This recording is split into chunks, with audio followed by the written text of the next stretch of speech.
teman-teman, kembali lagi di channel kami Bangun Farm Lumajang. Nah teman-teman, jadi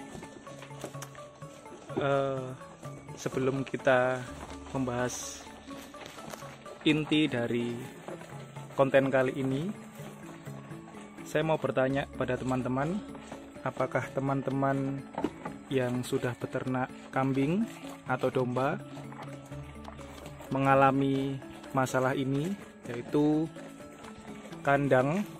lantai kandang itu sering rusak. Nah ini teman-teman, ini jadi akan saya bahas hal spesifik tentang lantai kandang ini yang sering rusak, penyebabnya. Jadi ada 3 teman-teman yang akan saya bahas. Jadi kali ini adalah pembahasannya tentang faktor penyebab lantai kandang itu cepat rusak. Nah jadi teman-teman, saya akan bahas, tonton videonya sampai habis agar teman-teman tidak ketinggalan apa yang kami sampaikan. Nah jadi langsung saja teman-teman.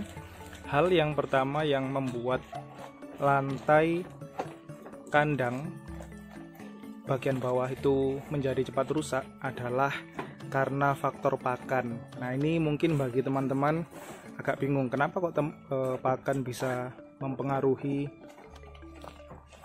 awet atau tidaknya lantai kandang. Nah jadi pakan teman-teman saya bedakan menjadi 2, yaitu ada pakan kering dan juga pakan hijauan seperti ini. Nah ini ada rumput-rumput dan hijauan lainnya, ini hijauan, dan juga ada pakan kering. Pakan keringnya itu bisa diambil dari katul, terus konsentrat, terus kopra dan lain-lain teman-teman, itu pakan kering. Nah salah satu keunggulan pakan kering teman-teman adalah kalau domba ini makan pakan kering, maka kotorannya itu bisa kering, jadi bulat-bulat ya, jadi utuh, keras. Nah tetapi jika hijauan seperti ini teman-teman, itu salah satu kekurangannya adalah kotoran dari ternak itu cenderung basah dan juga menggumpal, jadi menggumpal. Nah kotoran yang menggumpal ini teman-teman itu akan berpengaruh terhadap keawetan dari lantai kandang. Jadi kondisi lantai kandang yang terkena kotoran yang menggumpal itu jalan masuknya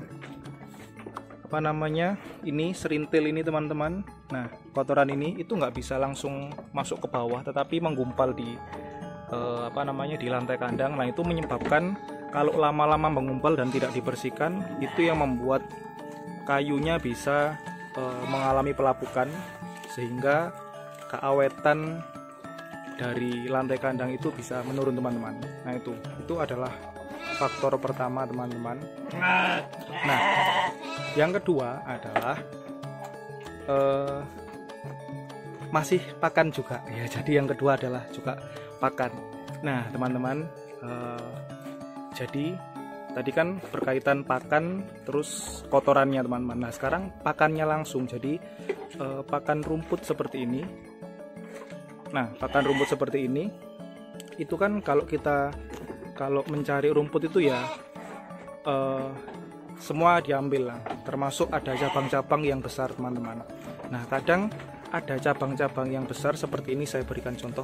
Nah seperti ini kadang tidak dihabiskan, dan kadang-kadang ini juga sering kali ini dimasukkan ke dalam kandang, sehingga di dalam kandang banyak sekali ranting-ranting seperti ini, yang akibatnya dapat menghambat turunnya kotoran hewan tersebut teman-teman. Nah coba saya masuk ke dalam kandang, kita buktikan teman-teman.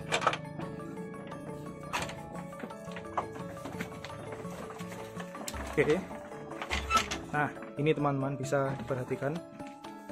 Nah ini ya, nah ini seperti ini. Ini banyak sekali yang masuk ke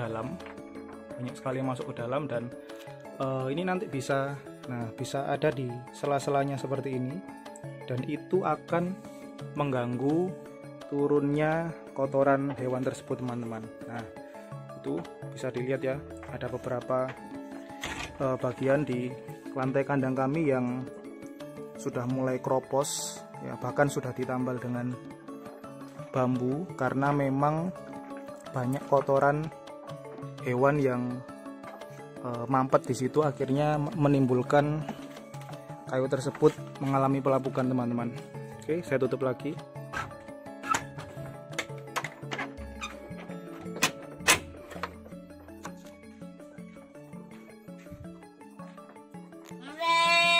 Nah, itu teman-teman.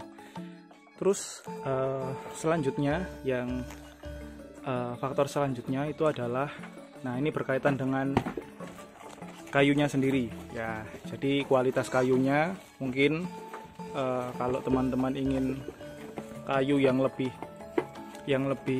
kuat, tapi memang ya namanya harga kualitas pasti ada harga juga, seperti kayu jati. Nah, tetapi yang kami gunakan ini bukan kayu jati, teman-teman. Ini adalah kayu, kalau di sini kami menyebutnya bayur ya. Jadi yang kami gunakan adalah kayu tersebut, teman-teman, seperti ini ya.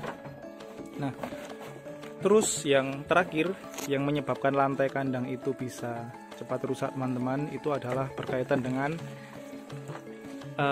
ini, teman-teman, lah bagian atap. Nah, seharusnya ini bagian atap ini harus ada bagian asbes yang bening. Jadi di dalam kandang ini terkena sinar matahari. Nah, kenapa harus seperti itu? Jadi agar kotoran hewan yang ada di dalam kandang ini yang misalnya menggumpal atau tidak sempat jatuh itu kering, teman-teman. Jadi tidak lembab, karena kalau lembab berhari-hari terus terkena kayu ya pasti kayunya akan mengalami pelapukan. Tetapi kalau misalnya ini diberi satu saja asbes yang bening, teman-teman, jadi terkena sinar matahari, jadi di dalam kandang ini tidak sepenuhnya terhindar dari matahari, tetapi ada satu asbes saja yang bisa digunakan sebagai pencahayaan dan juga untuk kondisi kandang supaya tidak lembab, teman-teman. Nah, itu juga menurut saya juga berpengaruh bagi kesehatan domba sih, teman-teman. Nah, dulu memang pada awal pembuatan saya sempat berpikir untuk memberi asbes yang bening di tengah-tengah kandang ini, teman-teman, tapi entah kenapa saya jadi lupa waktu pembuatan, jadi semuanya saya belikan asbes yang seperti ini yang tidak transparan semua. Nah, itu, teman-teman, jadi itu adalah beberapa penyebab lantai kandang menjadi cepat rusak. Nah, tetapi ini adalah faktor yang mungkin terjadi kalau lantainya kayu ya, teman-teman. Nah, kalau lantainya plastik itu beda lagi. Saya tidak bisa menjelaskan karena memang saya belum pernah menerapkan. Jadi yang kami gunakan ini kayu, dan beberapa sudah ada yang bolong, teman-teman, ada yang berlubang. Kami tambal dengan apa namanya, bambu saja. Nah, itu. Oke, teman-teman,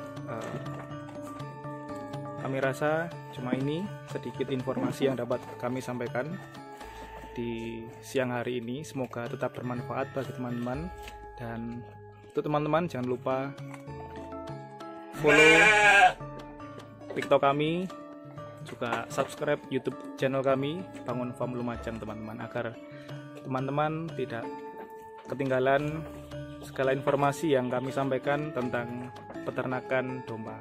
Oke, teman-teman, terima kasih, sampai jumpa di video kami selanjutnya.